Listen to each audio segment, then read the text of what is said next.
चलो जी, हम लोग क्लास 8 भूगोल का पाठ 2 पढ़ रहे हैं।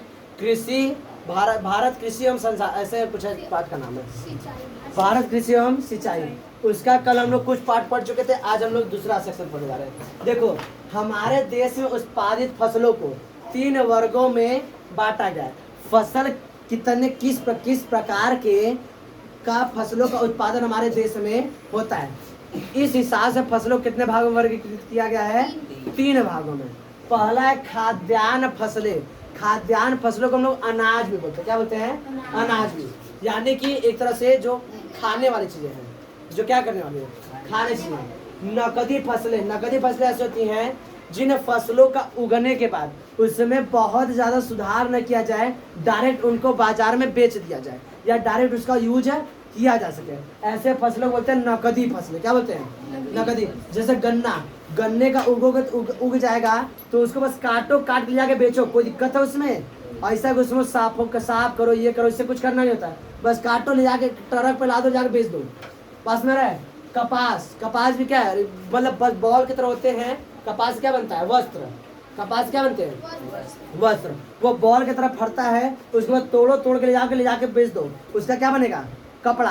ठीक है। जूट हो गया, जूट भी क्या होता है? जूट भी क्या है? जूट से भी क्या बनता है हम लोग का?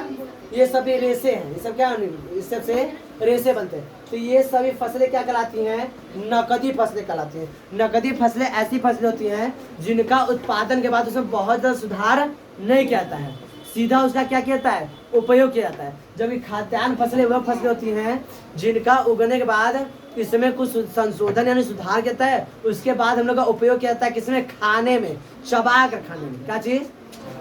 बात में रहे। अब पेय फसलें या पेय फसलें यानी ऐसे फसलें जिनका उत्पादन तो हो जाता है, इनका जो उपयोग करते हैं तो पीने में उपयोग करते हैं, इसलिए इसको बोलते हैं पेय फसलें। क्या बोलते हैं? पेय यानी पीने वाले फसलें। तो क्या बताओगे, उत्पादन के आधार पर हमारे देश में जितनी फसलें उगाई जाती हैं उन फसलों को 3 भागों में वर्गीकृत किया गया है। पहला है खाद्यान्न फसलें, यानी ऐसे फसलें जिनका उपयोग हम लोग क्या करते हैं? खाने में करते हैं। ठीक है। क्या हो गया? गेहूँ, चावल, जौ, मक्का, ये सब क्या हो गए? खाद्यान्न फसलें हो गए। इसके बाद क्या है? नकदी फसलें। ऐसे फसलें जिनका उत्पादन करने के बाद इसमें बिना किसी बहुत ज़्यादा सुधार के इसको सीधा उपयोग किया जा सकता है, ये सभी क्या कहलाती हैं? नकदी फसलें कहलाती हैं। बस में रहा है। इसके बाद हम लोग का पेय फसलें। पेय फसलें क्या होती हैं? ऐसी फसलें जिनका उत्पादन होने के बाद इसका उपयोग हम लोग पीने में करते हैं। क्या करते हैं? पीने में। जैसे चाय और कहवा, इस सब का उपयोग क्या करते हैं? पीने में ना। रोज चाय पीते हो नहीं तुम लोग? ऐसा कोई दिन नहीं जाता जिस दिन पीते हो। चलो अब देखो, काटने या बोने के आधार पर फसलों को मुख्यतः 2 भागों में वर्गीकृत किया गया। कितने भागों में? 2 भागों में।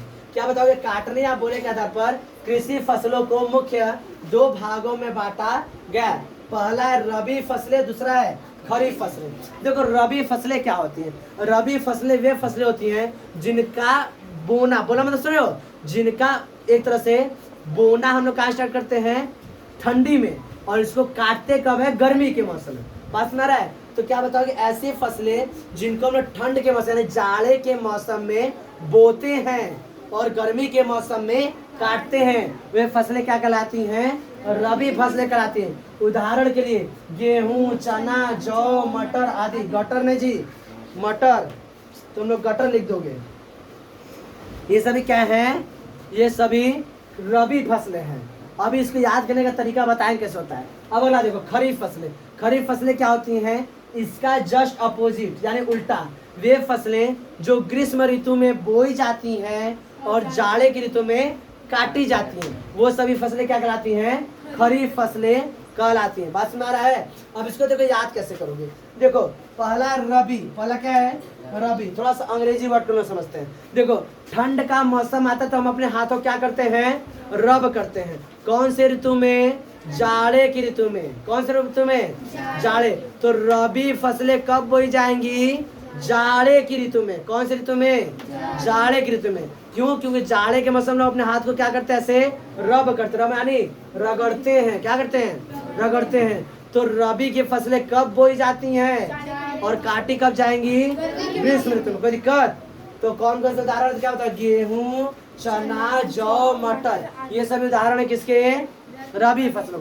अब देखो खरीफ फसल होता क्या है, जैसे अब देखो जैसे हमारे बारिश का मौसम, खरीफ फसल ज्यादातर बारिश में उगाई जाती है। तो होता क्या है, ऐसी फसलें बारिश के मौसम में, इसमें हम गर्मी बोल देते क्या, बारिश होगा।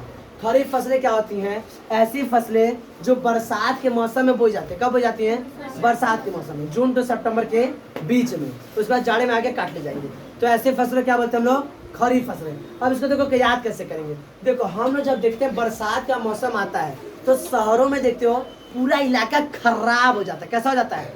एकदम खराब हो जाता है। कैसा हो जाता है? नहीं, पूरा पूरा पानी पानी कीचड़ कीचड़ हो जाता है। क्या हो जाता है? कीचड़ कीचड़, जिधर गिरो उधर खराब हो जाता है। नहीं, तो खरीफ फसलें कब हो जाती हैं? खराब यानी बारिश के मौसम में। खराब यानी बारिश के मौसम में। तो हम लोगों को रोड पर बाहर निकलना कब खराब लगता है? बारिश के मौसम में। तो खरीफ फसलें कब उगाई जाती हैं? बारिश के मौसम में। तो क्या बताओ कि ऐसी फसलें जो वर्षा ऋतु में बोई जाती हैं और जाड़े ऋतु में आके काट दी जाती है, यानी जून to सितंबर के बीच में, ऐसी फसलें क्या बोलते हैं हम लोग? खरीफ फसलें। जैसे धान हो गया, मक्का हो गया, ज्वार हो गया, मूंग हो गया, ये सभी क्या है?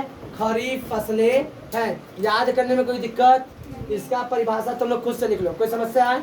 लिख लो इसको।